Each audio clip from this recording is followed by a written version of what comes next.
Entonces, esto puede ser, el cálculo a mano puede ser muy largo, ¿no? Pero todo esto es para encontrar este número, que ya conocemos que acá dice exponencial a la menos 5, o sea que este número en realidad es 0.0000239. Este mismo caso, el mismo caso está también realizado en Minita, es el mismo, ¿no? Si ustedes ven 42630, está acá 42630, y este pi-value es aquí, nomás que acá está escrito en la forma tradicional, .000, y acá hay unos decimales, ¿no? Entonces, al tener un pi-value que es menor que alfa, yo rechazo la hipótesis nula. Al tener un pi-value que es menor que .05, rechazo la hipótesis nula. ¿Y qué decía la hipótesis nula?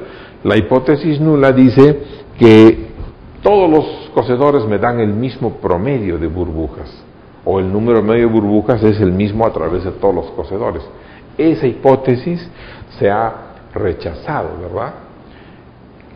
Asumimos la hipótesis alterna, aquella que me dice que no todos son iguales o que hay algunos diferentes, y para saber cuáles son esos diferentes estoy mirando este gráfico nuevamente, que tanto el cocedor 1 como 2, sus asteriscos caen entre esta especie de bracitos, ¿no?, que tiene los límites de confianza. Entonces estos dos, el cocedor 1 y 2, me están dando aproximadamente el mismo número de lectura de burbujas, y constituyen un grupo menor, y el cocedor 3, 4 y 5, y fíjense que el 5 casi se sale de esta, ¿no? O sea que hay que tomarlo con mucho cuidado. El 3, 4 y 5 constituyen otro grupo totalmente separado. Así que podríamos concluir que en realidad hay dos grupos. El 1 y 2 que producen un número más o menos bajo de burbujas, y el cocedor 3, 4 y 5, destacando que el 5 produce un mayor número, constituyen el segundo grupo con obviamente valores más altos para el número de burbujas. Este, señores, es el famoso análisis de varianza. Insisto, esta es la entrada al diseño de experimentos, ¿no? Hace tiempo atrás esto era, ahora ya no es diseño de experimentos, ahora el diseño de experimentos está pasos adelante. Este es otro ejemplo. Se trata de un ingeniero que estudia la absorción en concreto según 5 diferentes tipos de mezcla. Las mezclas se exponen a la humedad por 48 horas y se decide realizar una prueba de 6 muestras cada una, 6 muestras, y se quiere hacer el análisis de varianza para ver si todos los tipos de concreto o las mezclas de concreto tienen la misma resistencia o el mismo comportamiento ante la humedad, la absorción de humedad, ¿no?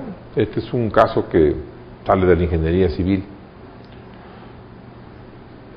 El caso, como ya ustedes han visto cuál es la mecánica, pues vamos a dejarlo ahí para que ustedes lo continúen.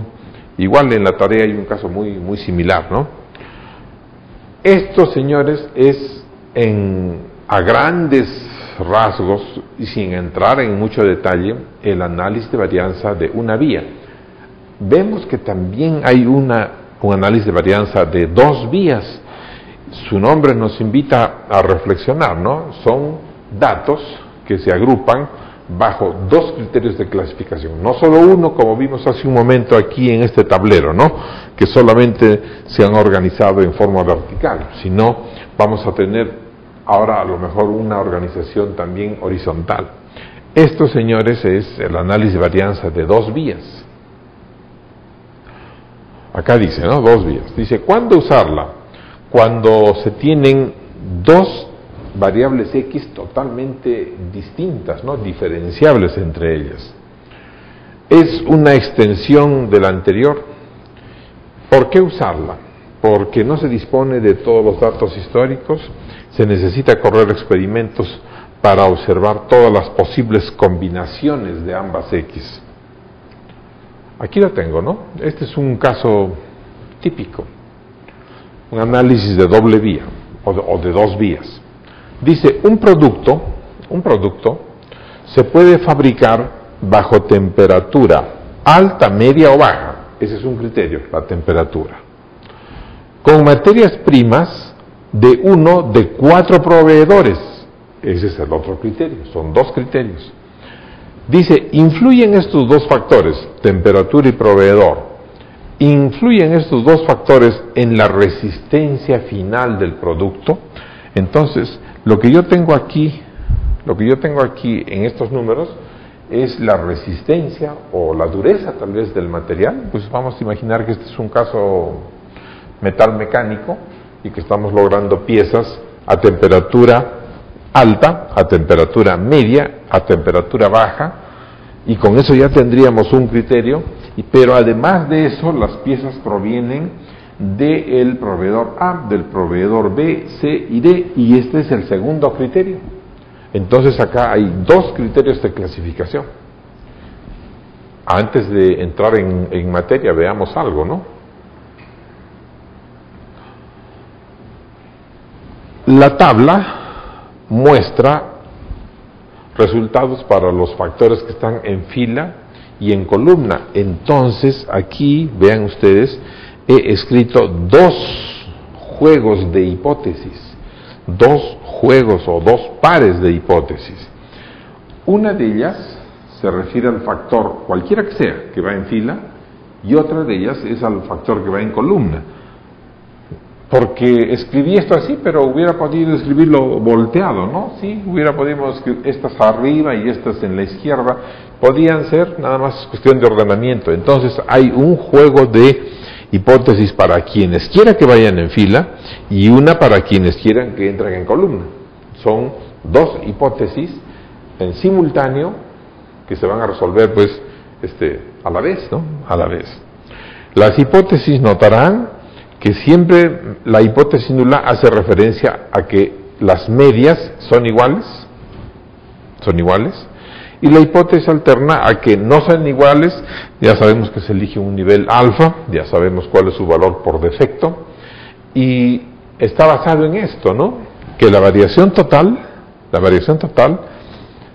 se descompuso en una variación debido a lo que vaya en fila, más una variación de lo que vaya en columna y un residual, si es que queda, bueno, en realidad siempre va a quedar, que se llama error. Entonces, acá están los factores en fila, en columna, puse acá R por row en inglés, columna y error. La suma de este más este me da la suma de cuadrados del total. Esto es ya un hecho comprobado, ¿no? Los supuestos ya creo que los conocemos. Vean ustedes que ahora el total es la suma de estas tres. Aquí aparece la notación punto. No más que aquí el punto está después de la I y acá el punto está antes de la J. Ahí hay que tener cuidado. Están los términos de corrección. La suma de cuadrados del error notarán que es un poquito más grande, el término de corrección está escrito acá, así que es muy similar, ¿no? Muy similar. Si es que se desea, esto se puede hacer un caso en nuestra hora de asesoría. Entonces, con todo esto, se estructura nuevamente el famoso tablero del análisis de varianza o de AMBA, le dicen de distintas formas, ¿no? En otros sitios le dicen ANDEVA, o sea, análisis de varianza, ANDEVA, bueno, no importa eso. Las fuentes de variabilidad para mi tablero de resumen es de que el total se descompuso esta vez en tres grupos. El primero, que obedece a tratamientos, como siempre hay K tratamientos. El segundo, que es para bloques, los bloques que se han formado, o los reglones también que se han formado, que se supone son n-1. El error es el producto de estos dos. Las sumas de cuadrados de cada uno de ellos son estas, ¿no? La división de cada uno de estos términos entre su respectivo grado de libertad me producen los cuadrados medios. La división del cuadrado medio de tratamiento entre el error está acá.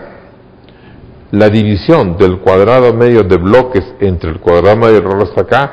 Y tengo dos Fs que desde luego me van a proporcionar dos p-values, y cada una de ellas va a evaluar a una de la hipótesis tanto para filas como para columnas. Ahí vamos a hacer un alto.